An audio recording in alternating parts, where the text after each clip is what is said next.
من الشيطان الرجيم بسم الله الرحمن الرحيم السلام عليكم ورحمة الله وبركاته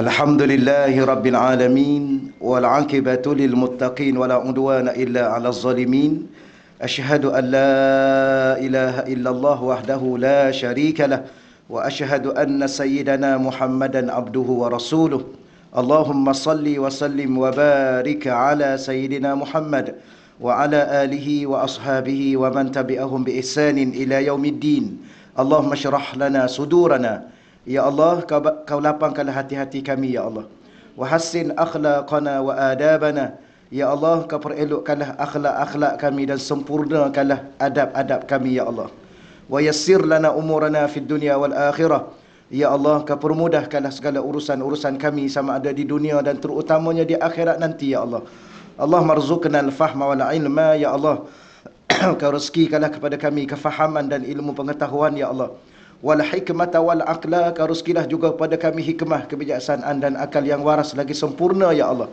bi rahmatika ya arhamar rahimin dengan rahmatmu ya Allah ya arhamar rahimin walhamdulillahi rabbil alamin amma ba'd. Yang saya hormati dan saya muliakan Puan Hajah Salwa dan seluruh urustia pengajian Raudatul Muslimah.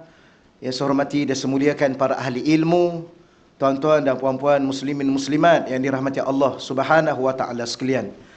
Alhamdulillah, seperti biasa kita rasa syukur, rasa terima kasih pada Allah Subhanahu wa taala di atas kesempatan yang masih lagi Allah taala kurniakan kepada kita, dan kalau kira-kiranya kita mengatakan bahawa ini di antara salah satu nikmat-nikmat dunia yang Allah beri kepada kita di saat waktu-waktu yang Allah izinkan untuk kita berada di taman-taman syurga Allah Subhanahu taala di dunia. InsyaAllah untuk pagi ini kita teruskan lagi perbahasan kita muka surat 63. Muka surat 63 ni sambungan daripada perbahasan kita pada muka surat 20. Muka surat 20. Fasal yang ke-20, minta maaf. Fasal yang ke-20. Muka surat 61 tu ya. Antara amal hamba dan amal pencinta. Baik, sambungannya ialah muka surat 63 berkata Al-Arif Billah, pengarang kitab kita Syekh Arsalan Ad-Dimashqi rahimahullahu ta'ala, beliau mengatakan wal arifu ma lahu haulun. Kita masih lagi belajar berkaitan dengan amal-amal yang dilakukan oleh hamba-hamba Allah. Ada hamba Allah yang berada pada tahap yang digelar, kalau kita lihat muka surat 62 tu, Al-Abid. Ada hamba Allah yang digelar Az-Zahid. Ada juga hamba Allah yang digelar As-Siddiq. Yang tu dah kita bahaskan ya, saya tak nak ulang lagi. Dan hari ini ialah ada hamba-hamba Allah yang berada pada kedudukan Al-Arif. Apa makna Al-Arif? Maka disebut wal-arifu, adapun orang yang arif.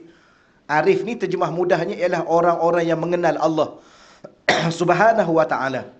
Ma lahu haulun, tiada baginya daya dan upaya. Adapun orang yang sudah mengenal Allah, maka seluruh ibadah yang dilakukan tidak ada lagi daya. Wala lahu quwwah, dan tidak ada baginya upaya ataupun disebut kekuatan.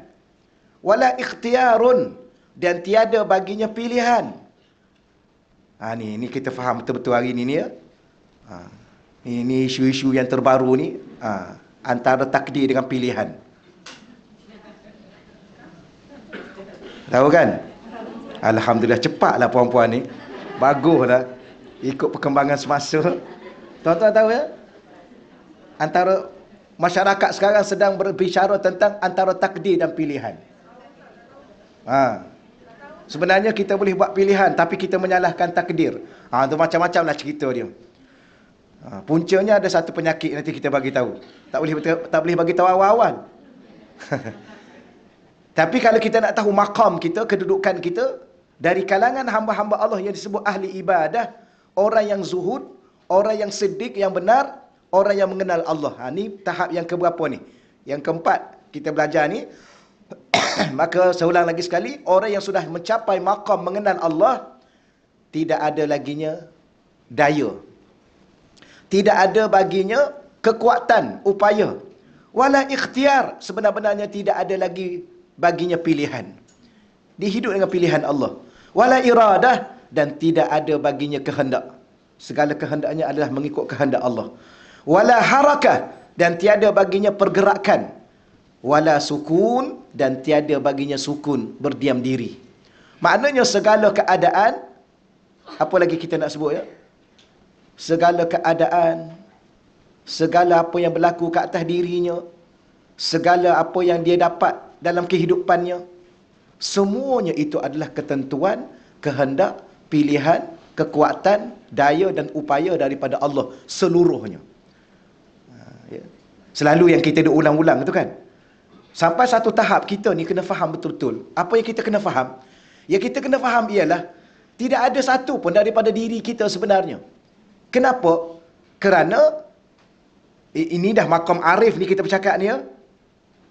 Jangan kita rasa aku kat sini rasa-rasanya. Wallahu alam. Wallahu alam. Tapi nak capai ke makam ini, dia ada dua keadaan sahaja. Satu keadaan memang Allah ambil dia langsung. Allah tarik dia, namanya jazbah. Allah tarik dia daripada orang awam macam kita ni, orang awam ni, Allah tarik dia terus menjadi orang yang arif billah. Ada pun satu cara lagi, memang dia berada di bawah tarbiyah, selalu kita duk ulang benda sama ya. Dia berada di bawah tarbiyah murabbi mursyid yang kamil, yang sempurna.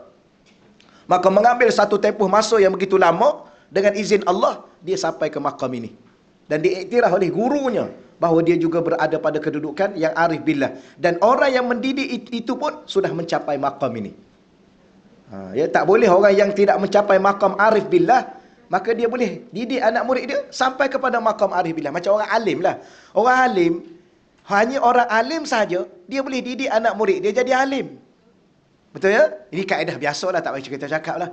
Kalau kita nak belajar jadi doktor, kena apa? Kena belajar dengan doktor lah ya. Kalau nak belajar jadi apa? Jadi apa pun, mesti kena belajar dengan orang itu yang sudah mencapai makam itu. Samalah kalau kita nak capai makam arif billah, sama ada Allah berkenan untuk menarik diri kita, ada dengan kata bahasa lain, untuk mengangkat kita. Kerana Allah tu milik dia, semua adalah milik dia. Ya, tetapi mungkin ada dalam hati seseorang itu sesuatu yang Allah nilai. Ya, mungkin dia terlalu amat jujur, mungkin dia terlalu amat benar, mungkin dia terlalu amat ikhlas, mungkin dia terlalu amat sabar dengan ujian yang Allah berikan kepada dia. Akhir sekali Allah tarik dia terus. Ataupun tak ada sebab apa-apa, kerana Allah itu dia tak perlu sebab apa-apa. Kerana semua milik dia, dia nak angkat terus hamba tersebut. Ataupun cara yang kedua tadi, melalui perjalanan yang namanya suluk, salik ilallah, ataupun as-sair ilallah. Yang tu memakan masa yang agak lama. Tapi ada juga yang sekejap, ya, kerana mengikut tarah guru dia. Kerana orang yang arif billah ini ada makam-makam dia pula, ada kedudukan-kedudukan dia pula. Biasanya orang-orang yang arif billah ini adalah orang-orang yang bertaraf aulia-aulia Allah. Dan wali-wali Allah ni ada makam-makam dia. Sebab itulah ulama-ulama terdahulu, orang-orang terdahulu, bila mana dia ingin mengaji dan dia ingin berada pada makam ni, dia cari wali kutub pada zaman dia. Kita ni mengaji ialah sebab ustaz aja yang ada kan. Ustaz tu pun tak tahulah wali ke tak.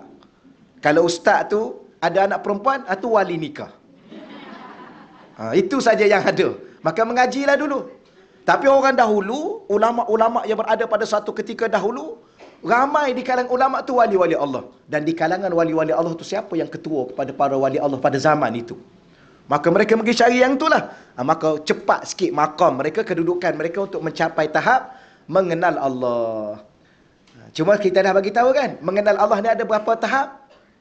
Ataupun ada berapa pembahagian? Tak ingat kan? Macam biasalah. Cuma bagaimana nak mengenal Allah? Ada 4, alhamdulillah ada 4 pembahagian. Yang pertama, al-ma'rifah al-burhaniyah. Mengenal Allah secara burhan, secara dalil. Yang tu kena belajar sifat 20 dengan dalil-dalil setiap sifat. Wujud apa dalil dia, kidam apa dalil dia. Setelah kita mempelajari semua itu, yang tu dikatakan mengenal Allah secara bukti dan dalil. Yang tu tarah yang keempat. Yang kita duk sebut-sebut dalam kitab yang kita baca ni, biasanya kitab ini merujuk kepada maqam yang kedua, mengenal Allah, ataupun tingkatan yang kedua yang dinamakan al-ma'rifah asy-syuhudiyah. Makrifah secara syuhud, secara penyaksian dengan hati dia. Yang ni ilmu dia bukan sekadar ilmu tauhid, kena gabung dengan satu ilmu lagi, ilmu tasawuf. Ya, insya-Allah nanti ke depan nanti kita bahas kitab tasawuf pula insya-Allah. Sebab kitab tauhid ni, minta maaf kita sebutlah kan, bukan kita nak menafikan yang lain, tidak sekali-kali. Kitab tauhid yang kita baca ni, kalau kira-kiranya dia berada pada kemuncak tauhid. Kerana apa? Kalau tuan-tuan dan puan-puan masih ingat apa yang kita belajar dulu, yang kita belajar ni berada pada satu kedudukan tauhid cinta. Ya, bukan sekadar tauhid biasa-biasa, tetapi tauhid cinta. Apa makna tauhid cinta? Menafikan segalanya daripada diri kita kecuali yang kita cintai. Itulah cinta yang selalu kita ulang-ulang tu kan. Apa makna cinta? Cinta ialah seluruh hidup kita, seluruh upaya dan daya kita, seluruh keinginan dan kehendak kita, seluruh pilihan kita, seluruh keadaan kita, semuanya untuk kekasih kita. Itulah cinta. Berapa kali dah kita ulang insya-Allah ya, harap-harap kita memahami. Tetapi memahami cinta dengan hati, bukan memahami cinta dengan akal. Ya, kadang-kadang cinta ni tak masuk akal tau. Kena cakap juga contoh dia. Ada komunal Sabah, dia suruh ambil kapak belah dada dia. Ini tak masuk akal. Dia tak fikir ke dengan akal dia, kalau ambil kapak belah dada dia, dia mati. Dan kita kena cari yang lain daripada dia. Sedangkan dia ingin dicintai oleh kita dan membuktikan cinta dia kepada kita. Tapi cinta ni tak boleh dibahas dengan akal. Orang yang bahas cinta dengan akal, orang ni kurang akal. Ya. Sebab tu bila mana kita menzahirkan, ya, kita menzahirkan cinta kita pada Rasulullah, dan sehingga kan kita sanggup melakukan segala-gala untuk Rasulullah. Bahkan kita sanggup berzikir, berselawat sampai 100,000. Tapi ada orang ni memang dia tak ada akal. Ya, tengok yang terbaru ni. Ada seorang ni, ya, dia samakan maksiat Coldplay tu dengan maksiat Maulid Nabi, dia kata. Apa beza maksiat yang dilakukan oleh penyanyi tersebut, menghadiri majlis tersebut adalah maksiat bagi dia, dia kata maksiat. Tu kena tanya dia lah. Yang peminat-peminat Coldplay ni, dia kena tanya kawan tu. Ya, tanya kawan tu sebab kawan tu kata itulah program maksiat. Tapi dia kata apa beza dengan program maksiat Maulid? Program maksiat cinta Rasul. Orang ni orang tak ada akal. Sebab apa? Dia boleh samakan. Kenapa? Kerana persoalan cinta dia tak boleh diukur dengan akal. Sebenar-benarnya. Kerana cinta itu di hati, bukan di akal. Dan hati itu adalah rasa. Rasa tak mampu untuk kita gambarkan hakikat rasa. Sebab tu kadang-kadang terkeluar kata-kata, bicara-bicara yang kadang-kadang tak masuk akal. Tetapi itu bukan bahasa akal, itu bahasa hati. Bahasa rasa, bahasa cinta. Okey, setakat tu dulu ya. Allah. Jadi, balik kat sinilah. Lagi sekali nak ulang. Wal arif, orang yang arif, orang yang sudah capai maqam, mengenal Allah dengan hati dia, dengan penyaksian rasa hati dia terhadap Allah, rasa wujud Allah, rasa kebesaran Allah, rasa keagungan Allah, rasa kesempurnaan Allah, rasa cinta seluruh dan sepenuhnya dan setiap waktu dan masanya. Maka orang yang sudah mengenal Allah, dia tidak akan rasa lagi upaya dia. Malahu haulun, dia tak akan ada baginya upaya, kerana segala upaya ini adalah dengan Allah. Kan? Walalahu quwwah, dan dia tidak ada kekuatan. Bahasa mudah di sini, kalau puan-puan nak letak bahasa paling mudah, tak nak catik apa-apa, puan-puan tulis di situ dalam kurungan dua perkataan tu, la haula wala quwwata illa billah. Itulah ungkapan orang arif billah. Setelah dia buat satu benda, dia akan ucap la haula wala quwwata illa billah. Dia pergi satu tempat, la haula wala quwwata illa billah. Kenapa? Dia tak akan sampai satu tempat, dia tak akan buat satu perkara, dia tak akan mampu melakukan apa sahaja pun, termasuklah dia nak sebut sepatah huruf pun daripada Quran yang dia baca itu, tidak ada upaya dia, tidak ada daya dia, tidak ada kekuatan dia, kecuali dengan Allah. Itu orang yang mengenal Allah. Tetapi kalau dia merasakan diri dia, dia tidak sampai ke makam ni lah. Dia makam yang tadi, yang bawah-bawah yang kita belajar sebelum daripada ini. Tapi yang bawah-bawah sebelum daripada ini bukan makam biasa tu. Abid, ahli ibadah. Bukan sebarangan. Zahid, ahli zuhud. Bukan sebarangan juga. As-Siddiq, yang ni lagi lah. As-Siddiq yang benar-benar jujur kepada Allah. Baik, yang ni kita nak teruskan sikit yang ni. Wala ikhtiyarun. Akidah ahli sunnah wal jamaah. Hidup ini adalah merupakan sebuah perjalanan takdir. Setiap kelipan mata. Hidup ini sebuah perjalanan takdir setiap hembusan nafas. Hidup ini adalah sebuah perjalanan takdir setiap denyutan jantung. Apatah lagi setiap langkah yang kita lalui dalam kehidupan kita. Apatah lagi setiap kehidupan yang kita lalui pada waktu paginya, waktu petangnya, waktu malamnya, waktu siangnya. Semuanya adalah takdir.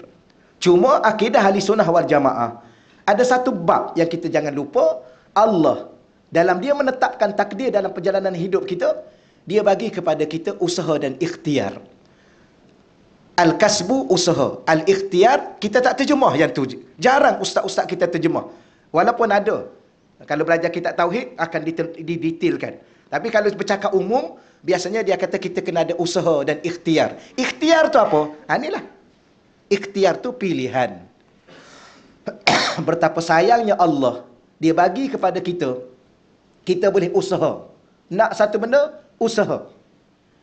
Kalau usaha kita itu bertepatan dengan kehendak Allah, kita kan nak satu benda, ataupun dalam bahasa mudah, kita kan berkehendak dengan sesuatu.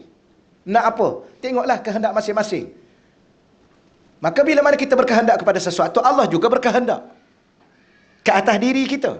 Bahkan kehendak Allah dengan kehendak kita, kehendak Allah mendahului kehendak kita. Boleh faham tak? Dulu kan pernah kita tanya soalan, kita ni kalau Allah bagi kita nak jadi anak siapa? Nak jadi anak siapa? Kalau Allah bagi kita kehendak, kemudian kita ni nak apa? Nak lahir kat mana? Kat Gaza ya. Akhir-akhir ni ramailah bercita-cita nak lahir kat Gaza, nak duduk kat Gaza, nak pergi kat Gaza. Okey ya? Tapi tiba-tiba lahir kat Shah Alam. Lahir kat Subang. Tu kehendak Allah mendahului kehendak kita. Baik, cuma bila mana kita lahir dengan kehendak Allah, Allah Ta'ala sayang kat kita. Dia tak nak kita hidup secara terpaksa sangat. Maka dia bagi kita kehendak. Maka berapa banyak kehendak kita berjaya kita dapatkan kerana bertepatan dengan kehendak Allah. Dalam keadaan kita nak berkehendak, kita kena buat kehendak kita melalui pilihan. Kita ada pilihan yang Allah bagi. Macam hari ni, boleh pilih nak datang ke tak nak datang. Maka puan-puan pilih nak datang. Tetapi bila mana puan-puan buat pilihan untuk hadir ke sini, maka pilihan itu bertepatan tak dengan kehendak, dengan pilihan Allah dan kehendak Allah. Maka bertepatan, maka dapat hadir. Tapi kalau pilihan kita tidak bertepatan dengan kehendak dan pilihan Allah, sebab Allah juga ada pilihan dia tersendiri. Lepas tu siapa yang pilih jodoh untuk kita sebenarnya? Jawab Allah lah. Laju je jawab Allah. Itu untuk yang pertama. Untuk yang kedua, pilihan sendiri. Kerana belum capai maqam arif billah. Inilah. Minta maaf ya, saya cakap benda yang sama. Itulah isunya pun.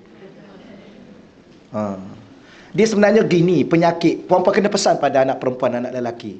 Jangan ada satu penyakit, semua benda yang kita buat dengan pasangan kita nak tunjuk kat orang. Jangan ya. Dia makan pun bersuap nak tunjuk kat orang, berjalan pimpin tangan nak tunjuk kat orang. Ingat dia seorang ke pimpin tangan? Ya? Ingat suami dia je pandai suap. Suami orang tak pandai nak suap. Dia nak tunjuk suami dia romantik. Ingat suami dia seorang romantik, suami kita tak romantik. Ingat isteri dia seorang solehah, isteri kita tak solehah. Contoh saya baca komen aja tu. Saya sampaikan komen-komen tu. Saya baca juga ustaz. Dah. Kejap masuk dalam grup, apa cerita ni? Saya tak tahu. Saya pun scroll. Oh, banyak dah dia orang post. Itu satu hal. Sebab tu pesan pada anak perempuan, media massa ni jangan terpengaruh sangat. Ya. Jangan tarik secawan pun nak masuk FB. Tak payah. Yang kedua, banyak kali dah kita ulang, jangan komen kehidupan orang. Kita tak tahu sebenarnya. Memang kita tak pernah tahu. Hidup kita pun kita tak tahu ke mana sebenarnya. Apa yang akan berlaku lepas ni? Ya. Kenapa? Kerana kalau kita suka sangat post sesuatu kat orang, di luar sana ada orang yang baik, kita tak nafi, maka dia berbahagia dengan kebahagiaan kita. Maka dia bersyukur dengan kebahagiaan. Tapi ada orang dia dengki. Ada orang bukan setakat dia dengki, dia meluat. Akhir sekali dia pandang dengan pandangan ain. Yang dapat bukan ain saja. Dapat fatin, dapat farah, macam-macam dapat. Contoh ni setakat ni dulu tuan-tuan ya. Dia tak boleh banyak sangat. La haula wala quwwata illa billah. Tapi yang salahnya ain lah. Ain yang salah. Selalunya. Ain tak ada kena-mengena pun. Yang lain yang dapat. La haula wala quwwata illa billah. Takat tu dululah ya. Wala ikhtiar. Sebenarnya selagi mana kita ni memang kita ada ikhtiar. Memang Allah takdirkan kita ada pilihan. Cuma pilihan kita itu akan juga berkait dengan pilihan Allah. Pilihan kita itu berkait juga dengan ketentuan Allah. Kalau pilihan kita bertepatan dengan kehendak dan pilihan Allah, maka itulah yang berlaku. Tapi kalau pilihan kita dan kehendak kita tidak bertepatan dengan pilihan dan kehendak Allah, pasti tak akan berlaku. Kan dalam Wirdul Latif tu, lepas tu boleh kena baca Wirdul Latif. Dan dia boleh dia boleh menjaga benteng, dia boleh menjadi benteng kepada keselamatan diri kita. Saya ni jadi macam ni tak baca, lama tak baca lah ni. Baik. Dalam Wirdul Latif tu kan kita baca Masya Allahu kana wa man lam yasha' lam yakun wala haula wala quwwata illa billahil aliyil azim. 3 kali pagi, 3 kali petang. Bukan baca saja, fahamkan diri kita. Masya Allah, segala apa yang dikehendaki oleh Allah untuk dianya berlaku, kana, pasti dia berlaku. Maka apa yang telah berlaku itu fi'il madhi tahu. Masya Allah, sya'a fi'il madhi. Apa makna fi'il madhi? Perkataan yang memberi makna apa yang telah Allah inginkan dia berlaku, maka pasti dia akan berlaku. Wa man lam yasha' fi'il mudhari'. Dan segala apa yang Allah tak nak dia berlaku sekarang atau akan datang, lam yakun, pasti tak akan berlaku. Maka yang berlaku itu adalah kehendak Allah dan pilihan Allah. Sebelum berlaku, okey, cakaplah nak cakap apa pun. Sebelum berlaku, usaha nak usaha apa pun. Sebelum berlaku, buatlah pilihan apa pun. Setelah berlaku, itu kehendak dan pilihan Allah. Atau kita nak menafikan bahawa tak ada lagi kehendak dan pilihan Allah. Kehendak kita dan pilihan kita sendiri. Yang ni orang yang tak mengenal Tuhan. Boleh nak cakap begitu, silakan. Tapi kita termasuk dalam kumpulan orang yang tidak mengenal Tuhan. Tapi kalau tak mengenal Tuhan, kita dianggap siapa? Apa saja gelar kita hari ini menunjukkan kita ni bijak, pandai dan sebagainya, kita tetap digelar jahil. Insan-insan yang jahil tentang Tuhan. Yang mencipta dia, yang menghidupkan dia, yang menentukan seluruh arah tujuan kehidupan dia. Sebab tu Allah tak letak tujuan lain selain daripada Allah, supaya kita tidak jahil tentang Allah. Kerana banyak sangat hidup ni kalau nak buat tujuan, sebenarnya tak tahu. Sebenarnya kalau kita tanya-tanya pun tak ada tujuan pun kita ni. Betul? Tujuan apa nak kahwin? Nak bahagia? Tak bahagia juga pun. Sudah. Betul tak? Ada tak yang kahwin tak bahagia? Ramai. Sebelum kahwin lagi bahagialah. Sebab kahwin tak bahagia. Ramai. Tapi saya bahagia, alhamdulillah. Nasib lah tu. Nasib. Nasib lah kalau bahagia. Okey ya? Syukur sangat-sangat kalau Allah bagi bahagia dengan pasangan kita. Tapi tunggulah. Kenapa? Kerana Allah bukan nak kita bahagia semata-mata bahagia dunia. Allah nak kita bahagia dunia dan akhirat. Cuba belajar orang yang bahagia dunia dan akhirat. Cuba belajar. Rasulullah. Cuba belajar sahabat-sahabat. Cuba belajar ulama-ulama tu. Cuba belajar apa yang berlaku sekarang ni. Kalau tanya mereka bahagia tak? mereka bahagia. Ni yang sekarang ni, yang sepelaku ni. Yang kita duk pakai maflar apa ni. Saya bukan tak nak cakap, takut kena ban. Bahagia tak dia orang? Oh subhanallah. Sehingga yang kena tangkap kat dia, duduk dengan dia sekejap pun jadi bahagia kawan tu. Tengok perempuan tu kan, dia kata apa bahasa Inggeris tu? Tu bahasa Inggeris dia cakap apa? Mata tak akan pernah berbohong. Jatuh cinta kawan tu. Kenapa? Kerana dia pergi ke tempat yang bahagia. Bahagia dia. Rupanya selama ni yang dia duduk tempat tu, itulah tempat derita walaupun zahirnya bahagia. Baru dia tahu tempat bahagia sebenarnya di runtuhan-runtuhan bangunan itu. Di tempat yang tak ada makanan dan minuman itu. Di tempat yang tidak tidur lena itu. Itulah hakikat bahagia. Mana bukti? Yang balik daripada situ semua nampak bahagia. Tapi kita ni bila mana kita kahwin, kita nak selalu senyum, itulah bahagia. Kita tak nak rasa menangis. Rupa-rupanya di saat Allah buat kita menangis dalam sebuah keluarga, Allah nak bagi kita bahagia. Tunggulah. Ni baru Allah cuit sikit, menangis sikit, dah menggelupur dah. Satu dunia kita cerita kat orang. Takat tu dulu. Okey, boleh ya? Wala iradah. Semua tu nafi tau. Tulis kat depan tu, lam alif tu, ada berapa lam alif tu? 5. La kuwah. Sebenarnya ma kat satu tu, kat depan tu pun sama juga tu. Ma nafi. 1, la, 2, 3, 4, 5, 6. Jadi ada perseulang balik supaya kita tekankan perasaan kita di sini. Ada pun orang yang arif itu tiada baginya daya, tiada baginya upaya, tiada baginya pilihan, tiada baginya kehendak, termasuk pilihan dan kehendaknya sekali itu, tiada baginya pergerakan. Bahkan dia bergerak ke sana ke sini mencapai pilihan dia. Dia bergerak ke sana ke sini mencapai kehendak dia. Itu pun bukan gerak geri dia. Ini lagilah susah kita nak faham. Wala harakah, tak ada gerak geri. Termasuk diam dia pun. Dia tak buat apa-apa. Dia tak buat, dia duduk diam. Tiba-tiba berlaku satu benda. Apa cuba duduk diam? Berlaku tak benda tu? Berlaku juga. Sepatutnya kalau kita duduk diam. Saya pernah cerita kat tuan-tuan puan-puan kan. Saya pernah parking satu tempat yang kereta kiri kanan tak ada. Belakang pun ada 1-2 buah saja kereta. Depan kedai minum, kedai makan.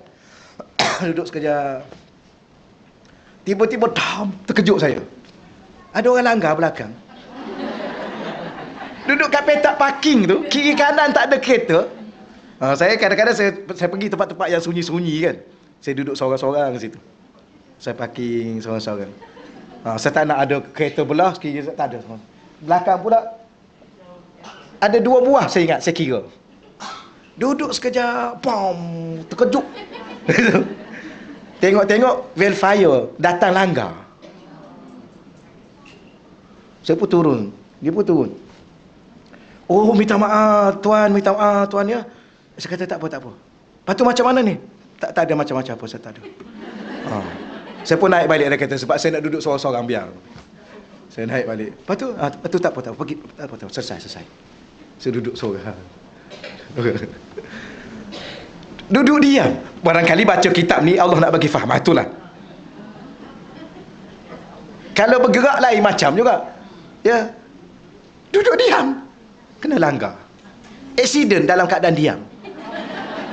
Tak buat apa-apa. Dia tu pula tercengang. Habis macam mana ni? Tak apa. Tak ada macam-macam. Tak ada macam-macam. Dia betul menung. Tak apa. Tuan boleh pergi. Tapi yang dia teruk lah dia. Dia langgar highlight.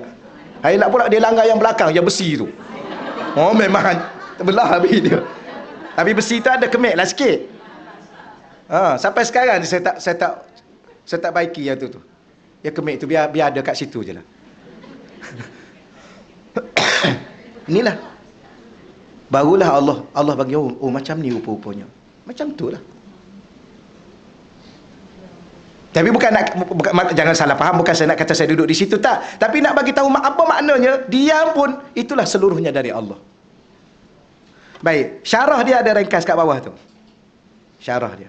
Maksudnya ialah tiada lagi penyandaran kepada dirinya. Orang yang sudah mengenal Allah tak akan ada lagi segala bentuk sandaran kepada dirinya. Sama ada dia bergerak atau diam atau kehendak atau kekuatan, pengetahuan, segala ilmu yang ada pada dia bukan dia punya. Sebab tu dia tak akan pernah sombong. Dia tak akan pernah rasa tak kenal siapa saya ni. Tak akan mungkin. Kerana dia tahu seluruhnya dia Allah. Malah kewujudannya, keberadaan dia sekarang ini pun melainkan dengan Allah. Bukan dengan dirinya atau kerana dirinya sendiri. Kita ada kerana diri kita? Tak. Kita ada ni, kita hidup ni kerana apa? Kerana kita? Tak juga. Saya ni masih ada sampai sekarang ni sebab saya pandai jaga diri. Tak. Inilah arif. Maka setiap rukuk dia, setiap sujud dia, setiap qiyam dia, setiap patah-patah huruf Al-Quran dia disebut, dia baca, setiap zikir dia, semua dia sadar pada Allah. Maka tak akan timbul sedikit pun riak, tak akan timbul sedikit pun ujub, tak akan timbul sedikit pun rasa bangga diri dengan dirinya sendiri, kerana seluruhnya dia sudah tahu bahawa seluruhnya dari Allah. Tapi sebenarnya benda ni simple sangat. Tapi benda ni kalau dah sampai ke makam ni dikira tinggi. Tapi benda ni simple lah. Kita berkelip. Kita pun tahu setiap kali kita berkelip, tak ada orang berkelip dia buat sendiri berkelip dia.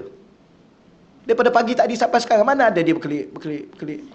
Lain macam hari ni, nak cuba berkelip. Tak cuba pun berkelip. Dah lama dah berkelip pun tak cuba-cubalah. Cuba nak buat sendiri, tak payah. Biarkan dia. Kerana dia telah diurus oleh Tuhan Yang Maha Pencipta. Yang jauh lebih teliti. Kalau harap kat kita, mesti kita akan lupa tau. Kenapa mata you dah merah? Wah, lupa berkelip lah. Betul. Orang ni bukan setakat dia lupa berkelip, diri dia seluruhnya pun dia lupa. Oh, sebab itulah Allah tak bagi kita urus berkelip. Jantung, lagilah Allah tak bagi kita urus untuk denyutkan jantung gitu. Berkelip kadang-kadang Allah bagi lagi peluang. Cuba tutup mata, tutup. Cuba tahan mata, boleh tahan. Tapi 5 minit, adakah boleh tahan 5 minit? Tak ada rasanya. Mungkin 1 minit, 2 minit dah berair dah mata kita. Tapi ada satu keadaan jantung Allah tak akan bagi kat kita. Sebab apa? Sebab jantung ni kalau kita lupa 5 minit, habislah kita. Sebab kita ni bukan setakat lupa jantung, diri kita pun kita lupa. Dengan jantung-jantung kita lupa. Ya? Tapi berangan-angan nak jaga hati orang. Ya, hati sendiri pun tak boleh nak jaga. I serah hati I kat you jaga betul-betul tau. Ni mengarut, ni bahasa-bahasa yang mengarut semua ni. Tapi tak apalah, dulu nak buat macam mana, masa tu masih muda kan. Masih remaja. Masa tu duduk tenggelam dalam cinta. Sebenarnya bukan cinta. Hawa. Okey, selesai. Perenggan yang kedua. Ni kita ni nak habis dah masa ni, duduk kat sini ni. Al-mawjudu ma lahu wujudun. Al-mawjud, orang yang wujud dengan Allah. Orang yang adanya dirinya dengan Allah. Ma lahu wujud, maka tiada baginya akan wujud. Ini lagi dalam bahasa dia. Baik, apa maksudnya? Orang yang bawah tu, angka 104 tu. Orang yang merasa wujud dengan Allah, dia wujud disebabkan dicipta oleh Allah. Dia wujud dengan sebabkan diwujudkan oleh Allah. Dia adakan oleh Allah. Maka orang yang merasa wujud dengan Allah, fana. Dia akan rasa fana. Fana dalam apa? Dalam penyaksian keesaan Allah. Bila mana dia rasa dia ada dia dengan Allah, maka seluruh perasaan dia kepada Allah. Bila mana seluruh perasaan dia kepada Allah, maka perasaan itu dia makin dalam. Dan perasaan itu dia akan menghanyutkan kita. Hanyut dalam sebuah perasaan. Sehingga tenggelam dalam perasaan itu dan hilang dalam perasaan itu. Yang ni yang susah sikit kita nak cakap. Ya? Tapi ada pernah kadang-kadang dalam hidup kita ni Allah bagi satu ujian pada kita dan kita rasa amat-amat terasa sangat. Akhir sekali kita hilang dalam rasa tu.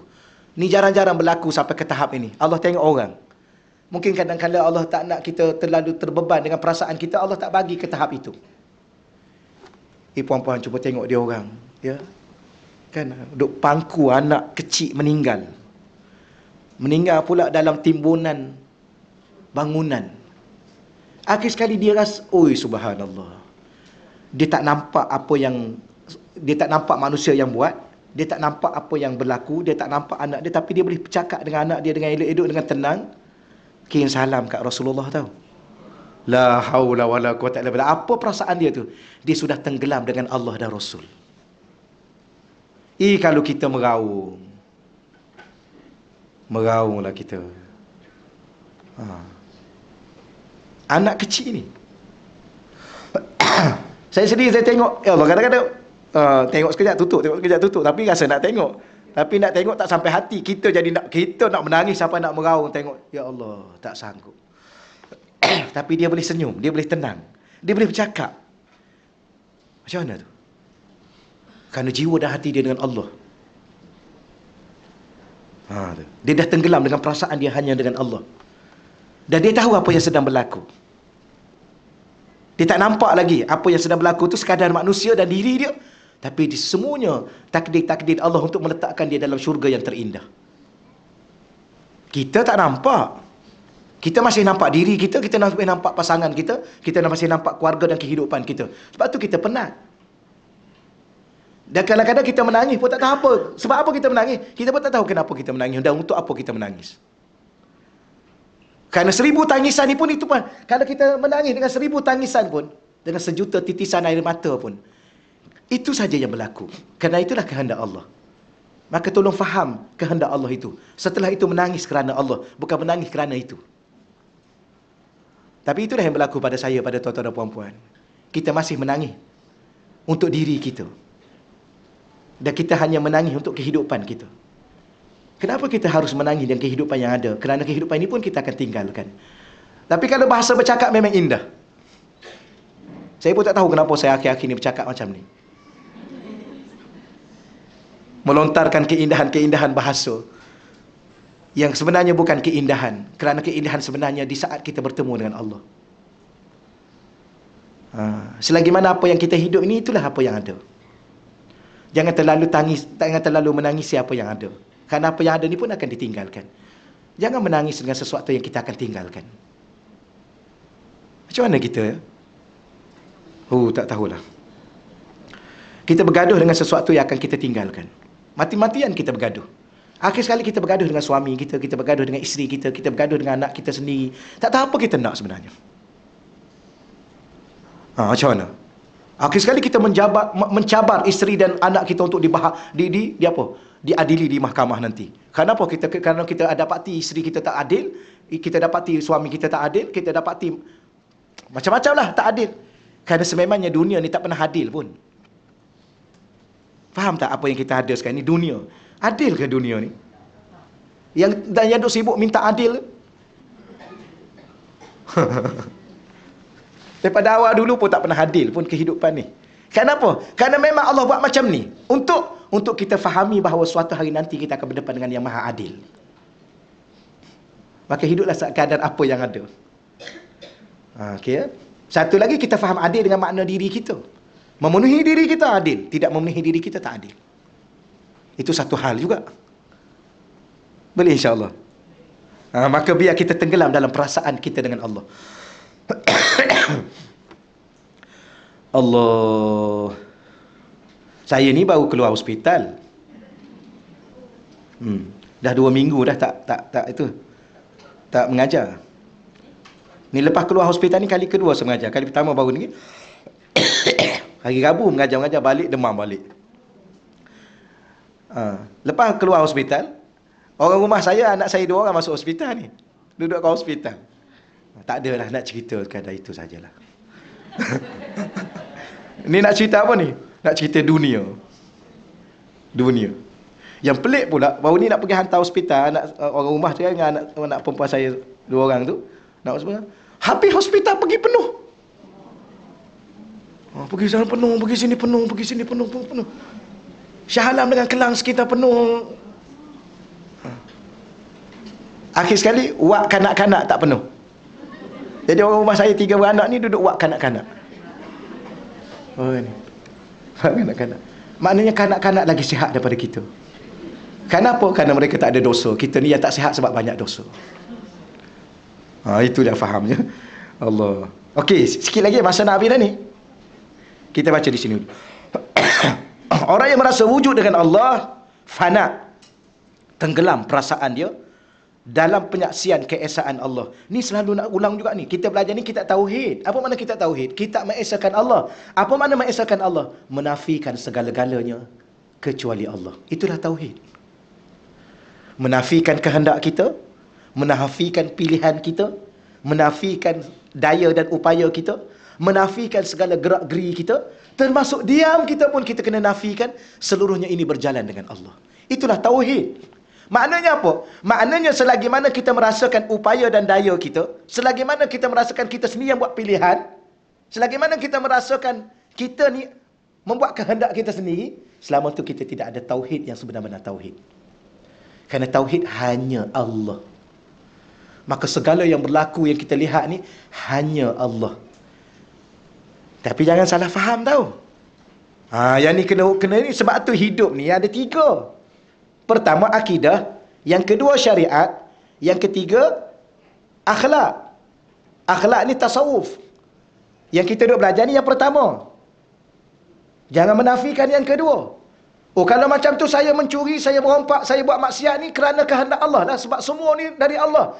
Yang tu tak, jangan ke situ pula. Sebab kita ada syariat. Apa makna syariat? Peraturan. Apa makna peraturan? Sesuatu yang telah Allah tetapkan hukumnya.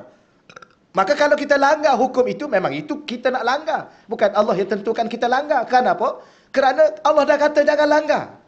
Tilka hududullah wala ta'taduha. Itu ada hudud-hudud dan batas-batas Allah yang telah Allah tentukan. Wala ta'taduha. Jangan kamu langgar. Tiba-tiba dia langgar juga. Dia minum juga arak tu. Kemudian kata inilah takdir Allah, mengesahkan Allah. Ini mengarut. Ni kena itu. Tetapi di saat kita melakukan syariat Allah, kita tak akan mampu melaksanakan syariat itu tanpa kehendak Allah, tanpa bantuan Allah, tanpa daya dan upaya Allah. Tapi ada orang dah dia nak buat maksiat sangat, Allah bagilah mulut dia boleh bercakap, dah dia nak mengumpat. Dia buat pilihan untuk mengumpat. Maka Allah kesian kat dia, lama tak mengumpat, nanti lenguh. Orang bangun, nanti sakit gigi dia kalau tak mengumpat. Ada orang memang begitu tahu. Saya Ustaz kalau tak boleh mengata, tak puas hati saya. Betul. Macam orang merokok kan. Minta maaf saya sebut Ustaz ni. Orang merokok. Ada orang saya kalau tak merokok Ustaz, tak boleh buat kerja. Barangkali betul lah barangkali. Sebab dia ajar diri dia macam tu. Betul, barangkali betul. Duk termenung. Macam ada beberapa pensyarah saya kan. Dia pun ambil rokok. Lepas hisap rokok tu macam-macam ilmu keluar, dalil-dalil Quran keluar. Betul saya cakap ni. Takat tu dululah, bukan nak buruk-buruk kan. Maknanya ada orang sampai tahap tu dah diajar diri dia macam tu, maka Allah bagilah keizinan Allah. Kerana Allah kan pemurah dan penyayang. Dan Allah kan apa yang kita nak. Maknanya ya Allahumma neraka tu sebab apa? Memang dia nak masuk. Kalau kita tak betul-betul tak nak masuk, Allah tak bagi. Nak masuk apa? Nak masuk syurga. Memang Allah akan bagi syurga. Kan Allah kan pemurah. Kita apa payah nak cakap kan? Allah ni kan apa? Pemurah. Apa lagi? Penyayang. Apa lagi? Pemaaf. Apa lagi? Macam-macam lah kita duduk baca 99 nama Allah tu. Yang kita tak cakap pun dia bagi, yang kita cakap lagi lah dia bagi. Yang kita tak minta pun dia bagi, yang kita minta lagi lah. Yang kita tak nak pun dia bagi, yang kita nak lagi dia bagi. Jadi ada orang ni memang dia nak langgar hukum Allah, maka Allah bagilah izin pada dia. Itulah keadaan. Tapi bila mana dah sampai makam ni, jangan pula menafikan syariat. Itu sesat. Sebab kadang-kadang orang di luar sana kan, dia rasa, saya ni dah makam tinggi dah. Makam ahli zikir. Jadi tak payah lagi semayang. Kerana semayang tu pun nak ingat Allah. Kalau dah ingat Allah, nak semayang buat apa? Ni dah mengarut. Ni jangan terpengaruh dengan di luar sana tau. Sebab tu dalam buku kita ni, ingat lagi tak apa beza syariat dengan hakikat? Ada. Walaupun kita awal-awal lagi kita belajar di dalam buku ni, ulama' yang benar-benar ulama', di saat dia berbicara setinggi mana pun makam manusia, dia tak akan tinggal syariat. Tapi kalau dia berbicara soal tinggi dia dah makam-makam wali dah dia ni, tiba-tiba dia menafikan syariat, itu bukan, itu sesat. Ni tolong ingat ya, kalau pergi jumpa guru-guru ni kan tengah gairah ni nak cari guru mursyid ni. Jumpa-jumpa guru Yahya. Ingat dulu cerita zaman dulu lah, jangan salah faham orang nama Yahya pula kan. Kebetulan ustaz saya nama Yahya ustaz, saya kena tinggalkan dia? Tak perlu, tapi nak bagi tak zaman dulu, zaman 80-an dulu. Ingat lagi tak? Cerita guru Yahya. Dulu zaman dulu. Maknanya ajaran sesat. Kebetulannya, kesian kat orang nama Yahya. Yahya tu nama baginda Nabi. Ya. Nabi Yahya. Dan di saat ahli syurga masuk syurga, ahli neraka masuk neraka, Allah bawa mati. Dan Allah rupakan mati dalam bentuk kibas. Diletakkan antara syurga dengan neraka. Allah panggil Nabi Yahya untuk sembelih mati itu. Apa makna Yahya? Hidup. Maka Nabi Yahya akan sembelih mati itu. Maka mati pun akan mati. Maka di saat itu ahli syurga gembira dengan segembiranya kerana tak ada lagi mati. Ahli neraka derita dengan deritanya kerana dia tahu dah mati, dah tak ada dah. Itu antara baginda Nabi sebut.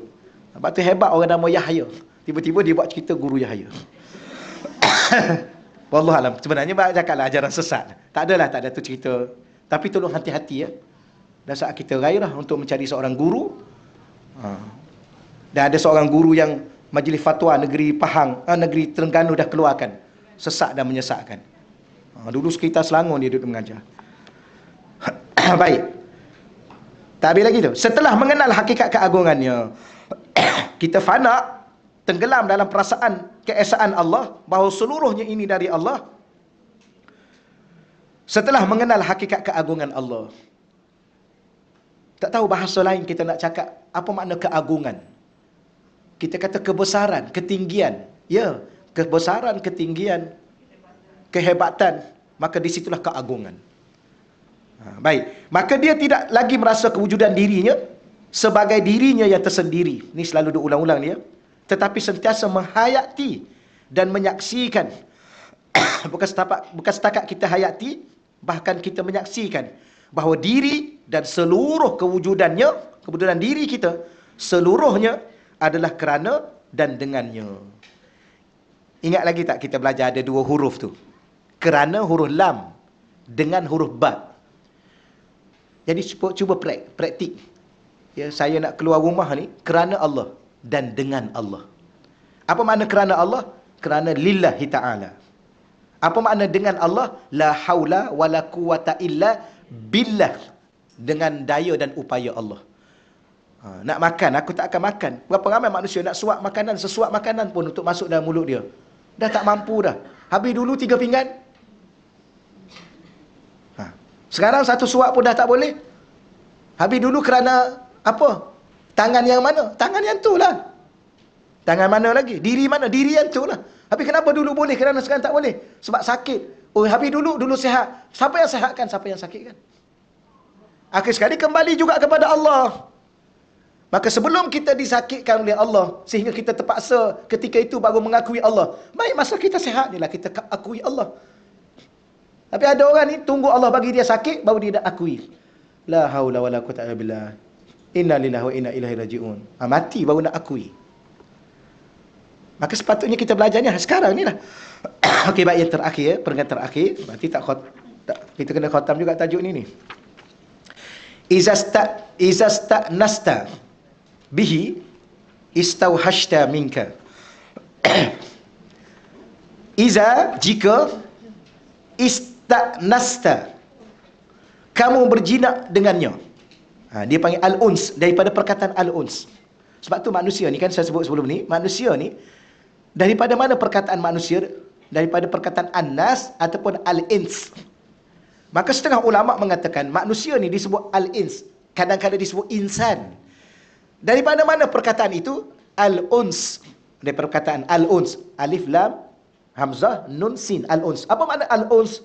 Berjinak-jinak. Apa lagi bahasa dia? Berlembut-lembut, bermanja-manja, bermesra. Jadi jika kamu berjinak dengan Allah, berlembut-lembut dengan Allah, bermesra dengan Allah, ini perasaan ya, perasaan. Kadang-kadang kita macam mana kita nak gambarkan? Kadang-kadang kita dengan orang ni, ya Allah, bila mana dia datang jumpa kita, kita datang jumpa dengan dia, lapang hati kita.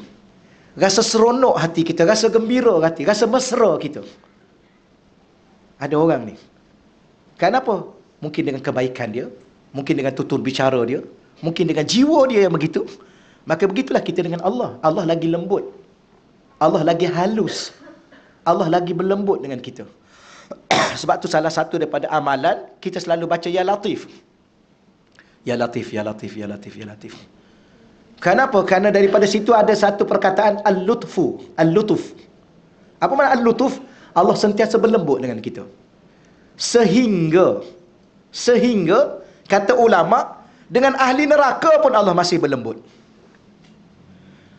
Mana bukti? Buktinya kalau Allah benar-benar menggunakan kekuasaannya, habislah ahli neraka tu. Mana Allah masih bagi sekadar-kadar tau. Kita ni kalau Allah bagi kekuatan pada kita, kalau kita guna betul-betul kekuatan kita, kita cubit anak tu, tercabuk dia punya itu dia tu, kita ni habis tau. Dia cubit anak dia sikat dengan gigi-gigi.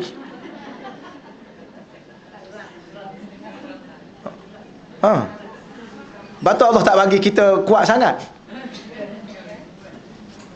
Tahu kan? Ni yang terbaru yang keluar ni, dia tumbuk suami dia pensan ni. Nampak je lembut ni. Dipukul suami dia, masuk hospital. Sama juga orang lelaki ni, kalau dia guna kekerasan dengan isteri dia, dia silap. Dia silap. Kenapa? Kerana memang Allah bagi dia kuat. Kalau dia tumbuk memang pensan, dia tendang memang jatuh. Okey? Tapi Allah ni maha lembut. Allah tak bagi sepenuhnya pada kita. Sebab apa? Sebab begitu ni, kalau betul-betul Allah bagi, memang habis kita guna. Tapi Allah dia tak guna seluruhnya, kata ulama, kekuasaannya, kekuatannya untuk dia azab ahli neraka. Bahkan kadang-kadang dia azab dulu sampai tak ada dah, dia pun ganti yang lain, kulit tu. Kalau kira-kira tak payah ganti lah, biar sakit dengan yang tu lah, dia ganti yang baru biar okey sikit kan. Kalau dah ganti yang baru, okey lah sikit. Tapi nak merasakan yang baru lah pula. Tapi nak bagi tahu, okey lah sikit, ganti yang baru. Tak terfikir kita. Tapi saya pun baca kitab, ya Allah, lembutnya Allah. Itulah Allah. Kita ni kalau kira kita tak layak dah hidup atas muka dunia, berapa dosa dah kita buat. Yang peliknya, lepas buat dosa tu, alhamdulillah, la haula wala quwata illa billah. Buruknya perangai kita dengan Tuhan. Pasal tak? Dah alhamdulillah pula makan 3 pinggan lepas buat dosa. Buat dosa tu alhamdulillah, lepas makan tak alhamdulillah. Kenyang betul lah. Itu aja bahasa dia. Itulah manusia. Okey, sikit lagi nak habis dah masa sebenarnya.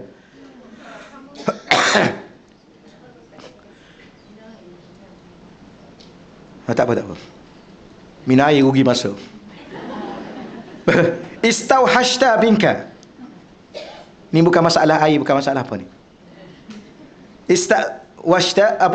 Istauhashta minka, maka kamu akan merasa liar dengan dirimu, dengan diri kamu sendiri. Di saat kita dah berlembut dengan Allah, dah dekat dengan Allah, dah bermesra dengan Allah, kita dah mula rasa liar dengan diri kita. Apa maknanya? Di sini satu bahasa kiasan, bahawa kita tidak akan lagi merasai diri kita. Liar dengan diri sendiri itu menjauhi diri. Menjauhi apa? Menjauhi rasa diri. Rasa pandai, rasa bijak, rasa itu, rasa ini, rasa. Hilang semuanya. Kerana apa? Sudah merasai diri dengan Allah. Ni kita bincang aja ni ya. Teori-teori aja ni. Harap-harap Allah bagilah. Mintalah dengan Allah. Solat hajat. Minta dengan Allah, supaya Allah anugerahkan perasaan ini. Sebagaimana kita bawa contoh-contoh yang terbaru sekarang ni lah. Macam mana dia boleh tengok anak dia, dia boleh rangkul anak dia, dia boleh bercakap dengan anak dia. Macam mana ya? Siapa dia ni ya? La haula wala quwwata. Siapa dia ni? Orang yang macam mana ni sampai tahap ni? Kita anak demam pun rasa lain macam lah kita. Rasa kasihan, macam-macam kita rasa. La haula wala quwwata illa billah. Inilah bila mana dia dah mula rasa berjinak-jinak dengan Allah, bermesra dengan Allah, maka dia tak ada kisah dengan diri dia. Barulah kita faham, patutlah orang boleh bangun malam. Bukan dia tak penat rupanya dia penat, tapi dia dah hilang rasa diri dia, dia rasa hanya dia dengan Allah. Bukan dia rasa tak mengantuk. Mana ada manusia yang tak pernah mengantuk? Sifat manusia ni dia mengantuk. Kemudian dia akan tidur. Sifat manusia ni dia akan makan. Ya. Mana ada dia nak berlapar? Dan Allah pun bagi makan. Ya Allah tak bagi makan sebulan aja. Itu pun siang hari. Malam makan je lah. Tapi dia ni sanggup berlapar, sanggup berdahaga, sanggup berpenat, sanggup mengantuk. Baru kita tahu ni tahap dia. Kita 2 rakaat pun berkira. Tak pernah berkira. Saya berkira. Betul. Dah bangun 2 rakaat. Nak solat lagi ke tak? Tanya soalan, betul. Tak apalah, dah cukup lah rasanya. Buruklah perangai. Saya cakap saya tahu. Macam tu. Lepas tu, tak apalah Allah, terima kasihlah 2 rakaat. Malam besok lah pula. Berkira. Allah tak pernah berkira. Mana bukti Allah tak pernah berkira? Kan Allah bagi tahu, wa in ta'uddu nikmat Allah. Kalau kamu hitung nikmat Allah, la tuhsuha. Kamu sendiri pun tak mampu nak hitung. Maknanya apa? Selama ni Allah tak pernah menghitung dan berkira dengan kita pun. Kita je yang berkira-kira dengan diri kita sendiri. Padahal untuk kebahagiaan kita. Mana kita sendiri tak adil dengan diri kita tahu. Kita sendiri tak adil dengan diri kita, kita minta orang lain mengadili diri kita. Orang lain bersikap adil dengan kita. Kita sendiri pun tak adil dengan diri kita. Betul ya? Macam itulah. Okeylah setakat itulah. Tapi saya alhamdulillah bagus. Saya suka mengajar sini. Tuan-tuan ada apa-apa cepat faham. Kadang-kadang nak cakap tu, okay, cukup dulu. Hati saya kata cukup dulu. Dia orang dah faham. Betul. Alhamdulillah. Habislah insya-Allah untuk minggu. Akak kata minggu depan dah cuti ya? Ada lagi? Minggu kedua. 15 hari bulan dah minggu depan. Last. Minggu. Oh ya. InsyaAllah kita sama-sama doa. Okey. Mohon didoakan ke atas sahabat-sahabat ini yang diuji dengan terjatuh dan cedera parah. Cedera patah tulang. Allah. Yang pertama Normala Muhammad Dahlan. Yang kedua Haji Zaini Omar. Allah. Dia sampai masa tak tahu kenapa ya. Sampai masa dia jatuh. Sebab tu Nabi minta kita baca doa selalu.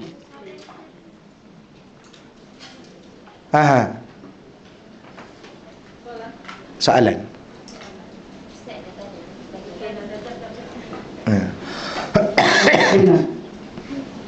Assalamualaikum Ustaz. Nak tanya Ustaz soalan. Ya. Tadi Ustaz cakap pasal takdir, betul? Ya. Okay. Bila saya terfikir yang Ustaz cerita tadi, Ustaz kena langgar kan. Lepas tu Ustaz tak buat apa-apa ke tak? So macam contoh, orang yang ditakdirkan untuk takdir dia bukan takdir yang baik, contohnya macam isu perceraian. Ya. Jadi adakah nak jadi seorang hamba yang menerima takdir tu sampai satu tahap kita perlu redha, contohnya dizalimi.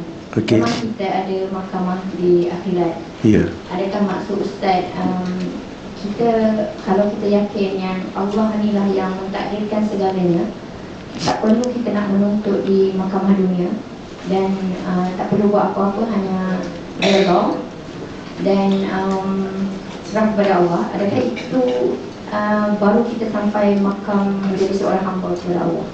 Okey, baik. Terima kasih Ustaz. Baik. Kita faham semua soalan ya. Sebagaimana saya sebut tadi, hidup ni ada syariat. Kita berjalan melalui takdir Allah itu pun, salah satu takdir Allah itu hidup bersyariat. Itu pun takdir Allah yang Allah tetapkan ke atas diri kita dan kehidupan kita. Maka selagi mana kita ada hak untuk kita buat tuntutan di mahkamah yang ada kat dunia ni, kita kena buat. Kan ada mahkamah syariah. Kita kena pergi. Ada dipanggil apa? Isteri kena tuntut apa? Ada nafkah, ada muta'ah dan sebagainya. Kena tuntut. Itu hak yang syariat bagi. Jadi bila mana kita bawa kes kita ke mahkamah, berapa ramai di luar sana isteri yang dizolimi? Memang ada. Dan kadang-kadang, minta maaf saya cakap, tapi takut orang salah faham ni, jangan salah faham tau. Memang kadang-kadang memang patut bercerai pun. Tak ada maknanya hidup dengan seseorang yang memang zalim. Memang dia zalim. Memang ada suami yang zalim, yang tak bagi nafkah. Bukan setakat dia tak bagi nafkah, duit isteri dia pun dia ambil. Oh, ada satu tu cerita kat saya, subhanallah. Saya dah cerita kat sini. Sebab lupa tak payahlah ya. Cerita pun lupa lagi. Saya kerja ustaz, bukan kerja biasa-biasa. Gaji saya 10,000 hingga 15,000 kadang-kadang. Termasuk dengan bonus dan sebagainya, termasuk dengan apa? Outstation apa semua. Tapi bila mana gaji saya masuk, suami saya ambil kad tu. Tinggal RM50, bagi balik kat saya. Saya pergi kerja ustaz, dia kata sampai-sampai lapar, saya pergi masuk bilik air, minum air. Air paip tu, saya lapar. Itu suami buat kat saya. Saya kata, suami tu tak kerja ke? Tak ustaz, dia orang bisnes, dia jutawan. Maknanya memang ada orang atas muka dunia ni memang jahat. Saya tak nafi, minta maaf tuan-tuan sekalian. Saya tak nafi, memang ada orang lelaki di luar sana, memang lelaki-lelaki jahat. Memang ada. Dan tidak nafi juga ada perempuan-perempuan yang jahat, yang zalim kepada suami dia. Ada juga. Dia sebenarnya manusia adalah manusia. Okey ya? Jadi bila mana puan tanya tadi, kalau dizalimi oleh suami, kita ada mahkamah syariah, kena bawa ke mahkamah. Kita ada hak kita. Siapa yang bagi hak tu? Allah yang bagi. Maka kena tuntut. Hak nafkah, hak apa semua sekali lah. Tak boleh kita tengok keadaan masing-masing lah. Harta sepencarian semua mesti ada. Jadi kalau kita pergi ke mahkamah, itu kita melalui kehidupan syariat. Itu pun ketentuan Allah untuk hidup bersyariat. Maka bukan menafikan kita tak redha. Tak. Redha hati dan jiwa kita menerima ujian itu. Tapi usaha dan ikhtiar mesti. Itu akidah ahli sunnah wal jamaah. Tapi dalam usaha dan ikhtiar itu, sandaran bukan pada diri. Sandaran pada Allah. Itulah. Dan kita masih lagi menjadi seorang hamba. Sebab tu kita kata, siapa yang paling redha hidup atas muka dunia? Rasulullah sallallahu alaihi wasallam. Tapi Rasulullah berniaga tak? Berniaga dalam mencari kehidupan. Rasulullah, takkan Rasulullah serah ajalah kat Allah. Dan Rasulullah didatangi oleh malaikat-malaikat yang jaga bukit, jaga rezeki, bagi tawaran. Rasulullah tak ambil. Dan Rasulullah bekerja macam biasa. Sebab anak-anak ahli-ahli keluarga baginda Nabi, sahabat baginda Nabi, itu maqam tinggi, redha, kemuncak redha. Tapi mereka bekerja. Maknanya masih lagi kita dikira hamba Allah kalau kita berusaha di dalam batas-batas yang telah Allah tentukan. Batas apa? Batas syariat. Nak bercakap pun boleh bercakap. Jadi saya kalau saya pergi mengadu pada pihak-pihak ni, jadi saya tak redha. Tak. Ada pihak-pihak yang boleh kita beraduan dan kita boleh cerita. Dan orang yang terlibat tu pula, dia akan membantu kita dengan qadar apa yang diberi autoriti kepada dia. Pihak majlis agama contohnya, pihak kaunseling. Boleh. Nanti saya tak redha. Tak, itu tempat dia. Yang tak redha duk cerita dalam Facebook. Ya. Cerita dalam media massa, buat TikTok, cerita dalam Facebook. Kemudian cakap dalam Facebook I redha. Tipu. Kemudian pula yang bawah tu pula komen macam-macam yang tak kena mengena dengan dia pun. Seolah-olah dia pula yang tak redha. Apa masalah you ni? Kadang-kadang saya nak tulis komen kat bawah tu. Kadang-kadang lah rasa nak tulis. Akak ni lebih-lebih ni, moga-moga suatu hari nanti suami akak kahwin satu lagi. Dia pula lebih-lebih dengan suami orang. Jangan ya. Tu tajuk apa pula tu? Dah habis. Saja nak suasana, supaya ada suasana. Tapi betul akak ya, betul. Allah, kita pun tahu di luar sana berapa ramai isteri-isteri dizolimi. Wallahu a'lam. Cuma hidup ni pandai-pandailah tuan-tuan sekalian Panggil isteri, panggil suami, kita duduk sama-sama, empat mata. Bincanglah yang terbaik dalam kehidupan kita. Ya pastinya kita cakaplah kat pasangan kita, yang pastinya apa saja pun, ya kalau kita silap, minta maaf ajalah. Suami silap, berapa banyak suami yang silap. Saya pun berapa banyak kita silap. Minta maaf ajalah. Moga-moga masuk syurga sama-sama. Tapi kalau dah tak boleh, memang ada tahap. Memang dah tak boleh dah. Okeylah. Pisah ajalah. Sebab tak ada hukum talak. Kenapa Allah cerita pasal talak? Sebab memang ada dan memang perlu. Dan mungkin dia tak baik untuk kita, mungkin dia baik untuk orang lain, dan kita baik untuk orang lain. Tapi kenapa Allah pertemukan kita dengan dia? Hidup ni kan ujian. Suami itu ujian, isteri itu ujian. Okeylah, kita doa kepada Puan Normala, Muhammad Dahlan dan Haji Zaini. Dah lewat sangat kita ni. Dia tak boleh lama sangat, banyak pahala pula. A'udzubillahi minasyaitonirrajim. Bismillahirrahmanirrahim. Allahumma salli ala sayyidina Muhammadin miftahi babi rahmatillah. Adada ma fil ilmillah. Salatan wa salaman daimain bidawami mulkillah wa ala alihi wa sahbihi. Allahumma salli ala sayyidina Muhammadin tibbil qulub wa dawaiha wa afiyatil abdan wa shifaiha wa nuril absar wa dhiyaiha wa ala alihi wa sahbihi wa barik wa sallim. Allahumma salli salatan kamilah wa sallim salaman tamman ala sayyidina Muhammadin alladhi tanhallu bihi al-unqad wa tanfariju bihi al-kurab wa tuqda bihi al-hawaij wa tunalu bihi al-raghaib wa husnul khawatim wa istasqal ghamam bi wajhil karim wa ala alihi wa sahbihi fi kulli mahatin wa nafasin bi adadi kulli ma'lumillah. Allahumma anzil alaina ya Allah wa alaihima ya Allah wa ala Normala Muhammad Dahlan ya Allah wa ala Haji Zaini Umar ya Allah dawa'an min dawaik wa shifa'an min shifaik wa rahmatan min rahmatik wa barakatan min barakatik ala hadhihi al-awja' wal amrad wal asqam fatabra bi rahmatika ya arhamin. Allahumma shfi mardahu ya Allah wa sahih ajsadahu bi rahmatika ya arhamin. Allahumma innahum sa'aluna ma laysa indana wa huwa indaka katsirun ya wahhab fahab lahu ya wahhab fahab lahu shifaan wa dawaan wa rahmatan wa barakatan wa sabran wa shifaan bi rahmatika ya arhamin. Ya Allah, ya Tuhan kami berdoa kepada diri kami sendiri ya Allah, dan di kalangan orang-orang di kalangan kami ya Allah.